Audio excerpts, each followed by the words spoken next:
पिंपरी चिंचवडमध्ये पर्यावरणाला धोका निर्माण करणारी गंभीर घटना समोर आली आहे। शहरातून वाहणाऱ्या पवना नदीच्या पात्रात आणि लगतच्या नैसर्गिक नाल्यात अनधिकृतपणे मोठ्या प्रमाणात मातीचा भराव टाकण्यात आल्याचं उघड झालं। या प्रकारामुळे नदीचा नैसर्गिक प्रवाह बाधित झाला असून नदीची रुंदी कमी झाली आहे। या प्रकरणी खंडू दामू चिंचवडे आणि धनंजय खंडू चिंचवडे यांच्या विरोधात गुन्हा दाखल करण्यात आला आहे। महापालिकेचे उपअभियंता पंकज सुधाकर धेंडे यांनी चिंचवड पोलीस ठाण्यात दिलेल्या फिर्यादीवरून ही कारवाई करण्यात आली। पोलिसांनी दिलेल्या माहितीनुसार 1 मार्च ते 10 एप्रिल 2026 या कालावधीत चिंचवडे लॉन समोरील मोकळ्या जागेतून नदीपात्रात थेट माती टाकण्यात आली।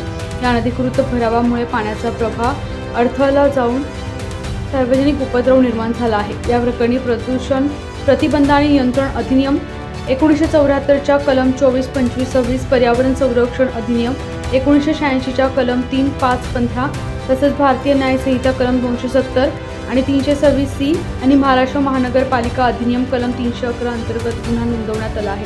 सध्या आरोपींना अटक करण्यात आलेली नसून पुढील तपास सुरू आहे। दरम्यान पर्यावरणाशी खेळ करणाऱ्यांविरोधात महापालिका आता कडक कारवाई करणार असल्याचे स्पष्ट झालं आहे।